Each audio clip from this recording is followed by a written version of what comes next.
हादसे के कुछ ही देर के बाद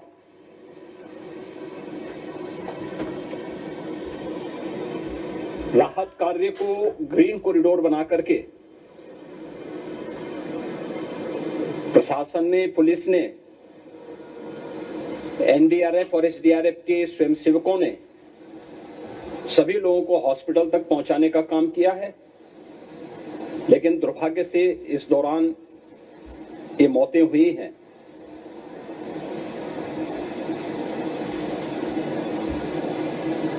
स्वाभाविक रूप से इन सब मुद्दों पर प्रश्न उठना स्वाभाविक भी है।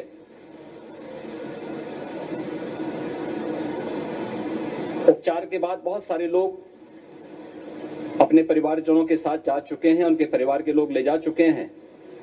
जो बाकी बच्चे हैं उनका उपचार चल रहा है। उपचार के सारे इंतजाम वहां किए गए हैं।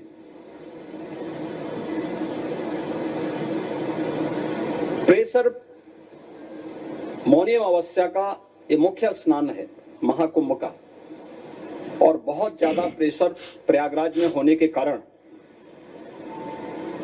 सभी प्रकार के मार्ग भी चौक थे।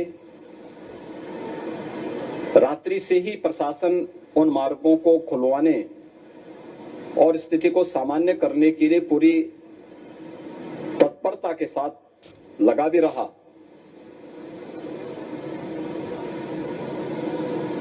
ये सभी घटनाओं के बाद, ये जो हादसा हुआ है, इस हादसा के बाद वहां पर अखाड़ों ने जो आज अमृत स्नान ब्रह्म मुहूर्त में 4 बजे से प्रारंभ होना था, मेला प्राधिकरण के अनुरोध पर उन्होंने स्थगित किया था।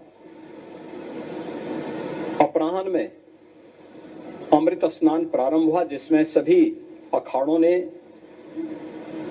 और अन्य जो सहयोगी संस्थाएं हैं उन लोगों ने इसमें भाग लिया। सभी पूज्य आचार्य महामंडलेश्वर भी इस अमृत स्नान में भागीदार बने। प्रयागराज में आज 8 करोड़ से अधिक लोगों का, श्रद्धालुओं का दबाव था।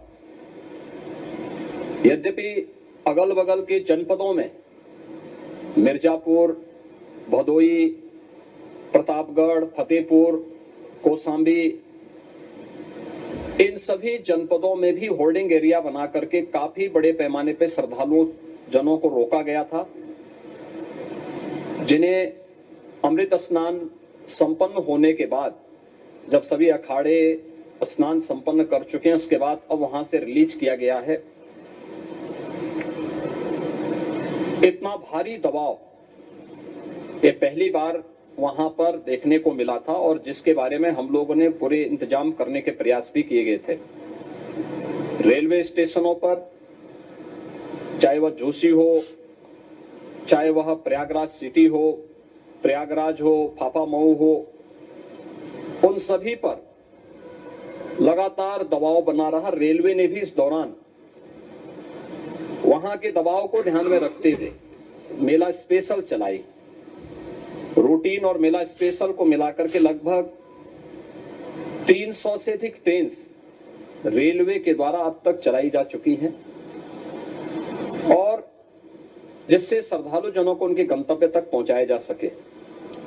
उत्तर प्रदेश परिवहन निगम ने भी अपनी 8000 से अधिक बसेज श्रद्धालु जनों को उनके गंतव्य तक पहुंचाने के लिए लगाया हुआ है, और जिससे उन सबको सुरक्षित उनके घरों तक पहुंचाया जा सके। दिन भर स्मूथली, बहुत ही सुगमता के साथ पूरा स्नान इसके बाद हुआ है, जिसमें पूज्य शंकराचार्य,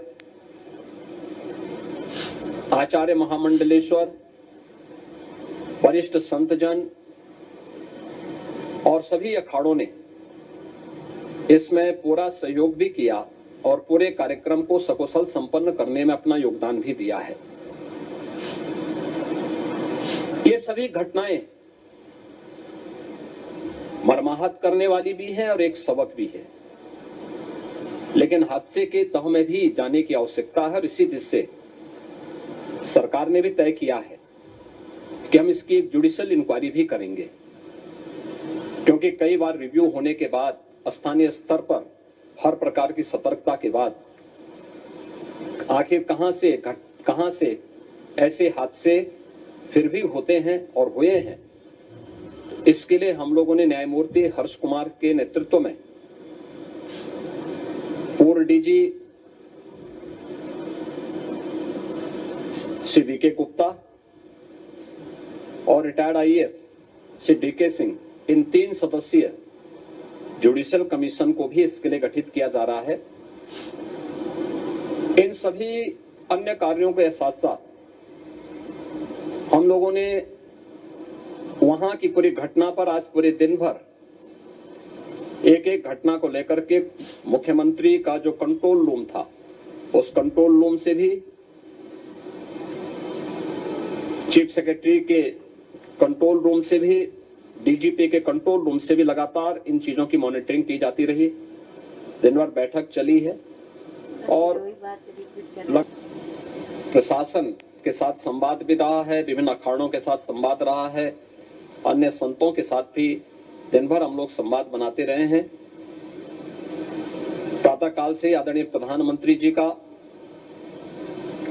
माननीय गृह मंत्री जी का, माननीय राष्ट्रीय अध्यक्ष जी का, अन्य तमाम केंद्रीय मंत्रियों का, माननीय रेल मंत्री जी का, प्रदेश की माननीय राज्यपाल महोदया का भी इस संबंध में बराबर आवश्यक दिशा निर्देश भी और मार्गदर्शन भी प्राप्त होता रहा। इसको उसे नीचे मजबूती के साथ उतारने का कार्य